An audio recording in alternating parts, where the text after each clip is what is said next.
बहू चली ससुराल। ये कहानी पाटनपुर नामक गांव की है, जहां सुरेश नाम का एक व्यक्ति अपनी धर्मपत्नी पूनम के साथ एक बड़े से घर में रहता था। सुरेश की केवल एक ही संतान थी और वो था उसका बेटा हेमंत। हेमंत विलायत में जॉब करता था। इन दिनों हेमंत अपने घर आने वाला था, इसलिए उसके माता पिता बड़ी ही खुशी से अपने बेटे हेमंत के आने की राह देख रहे थे।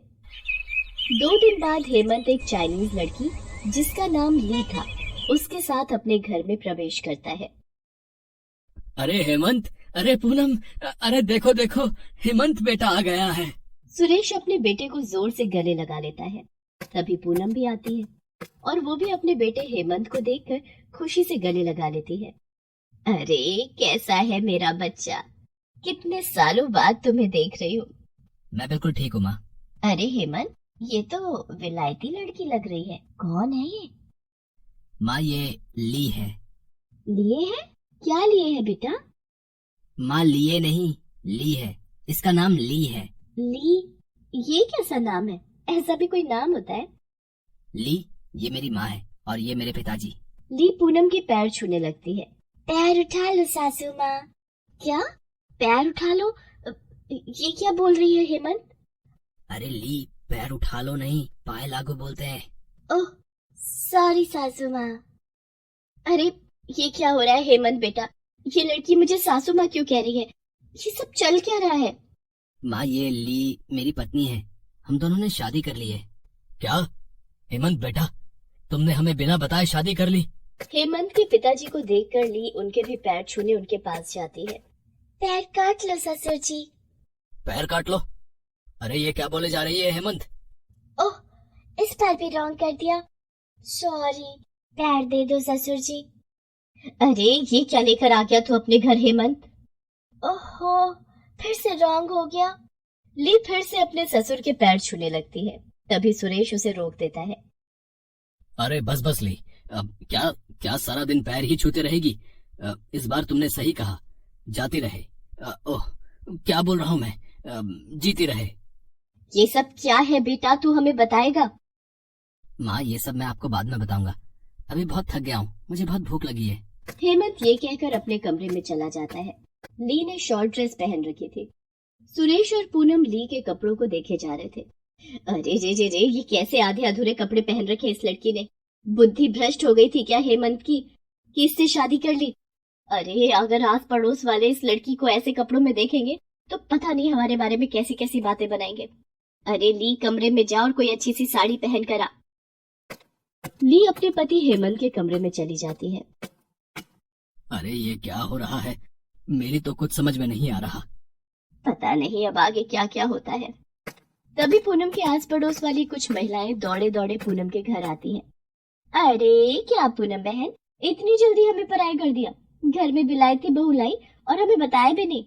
हाय, अरे पूनम बहन, आपने हमारे साथ ऐसा क्यों किया? आपसे ये उम्मीद नहीं थी। अरे जब बहू आ गई तो सासू के ऐसे ठाट बाट पड़ जाते हैं नीलम बहन। अरे क्या बकवास किए जा रहे हो आप सब? पहले उस लड़की ने हमारा दिमाग खा लिया, अब तुम दोनों भी शुरू हो गई। अरे वो मेरी बहू है, ये मुझे खुद अभी पता चला। अब जाओ दोनों यहाँ से, मैं पहले ही बहुत परेशान हूँ। हाय हाय पूनम बहन, ऐसा भी क्या भाव खाना? तुम्हारी बहू क्या कोई गुलाब का फूल है कि जिसे देखेंगे तो वो मुरझा जाएगी? आह, तुम दोनों अभी चली जाओ यहाँ से, वरना। हाय हाय, इतना भी क्या गुस्सा? बताओ, जाते हैं जाते हैं। दोनों वहां से चले जाते हैं। पूनम अपने माथे पर हाथ रखे सोफे पर बैठ जाती है। इधर ली अपने पति से कहती है, हेमंत मुझे बहुत भूख लगी है। अरे ली, जो खाना था वो तो मैंने खा लिया। एक काम करो, तुम नीचे जाओ और किचन में जाकर अच्छी सी डिश बना लाओ। ली हेमंत की बात सुनकर अपने कमरे से बाहर आती है और रसोई में जाती है। वहां ली को कुछ समझ नहीं आ रहा था कि वो क्या बनाए। अरे इस किचन में तो कुछ खाने को नहीं है और मुझे तो कुछ समझ में भी नहीं आ रहा कि यहाँ कौन सी चीज से क्या बनता है। अब मैं क्या करूं, क्या बनाऊं? तभी ली को रसोई की दीवार पर 2 छिपकलियां दिखाई देती हैं। अरे वाह, चलो मैं इन्हें ही बना देती हूँ। ली एक लकड़ी का स्टूल लेती है और उस पर चढ़कर उन छिपकलियों को पकड़ने लगती है। तभी पूनम रसोई में आ जाती है।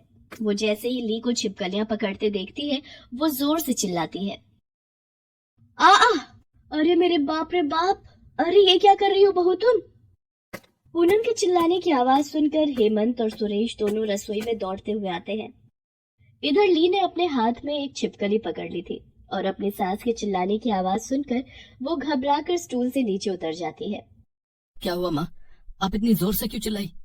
अरे अब क्या हो गया? क्यों इतनी चीख पुकार लगाए रखी हो? अरे वो देखो उस ली के हाथों में क्या है। सुरेश और हेमंत ली की ओर देखते हैं। उसके एक हाथ में छिपकली थी जो फड़फड़ा रही थी। ये देखकर दोनों की चीखें निकल जाती हैं। अरे बाप रे बाप, ये क्या पकड़ लिया इसने? अरे आप सब इतना डर क्यों रहे हो? मैं इस छिपकली की चटनी बनाकर आप सबको खिलाने वाली हूँ। क्या? हाँ, मैं वो 2 छिपकलियां पकड़ रही थी, पर एक हाथ से छूट गई। वो सासू माँ ने चिल्लाया ना, उसकी वजह से वो भाग गई। पर सब सैड ना हो, मैं अभी इस छिपकली की चटनी बना देती हूँ। पूनम और सुरेश हेमंत की तरफ देखकर घूरे जा रहे थे।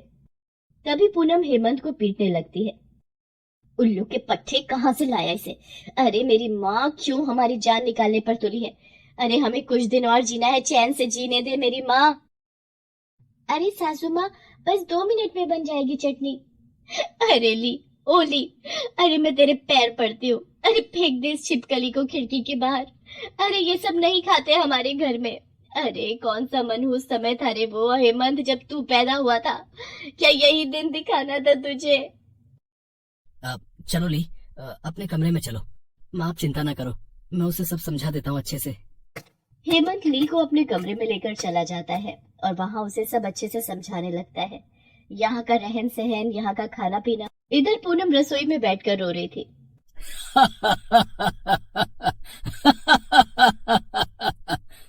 अरे बैल की तरह क्यों हंसे जा रहे हो? छिपकली की चटनी। कुछ भी कहो पूनम, बहू तो तुम्हें तुम्हारे टक्कर की मिली है। अब आप भी शुरू हो गए। तभी पूनम को उसकी दूर के रिश्तेदार मीनाक्षी का फोन आता है। पूनम फोन उठाती है। अरे कैसी हो पूनम?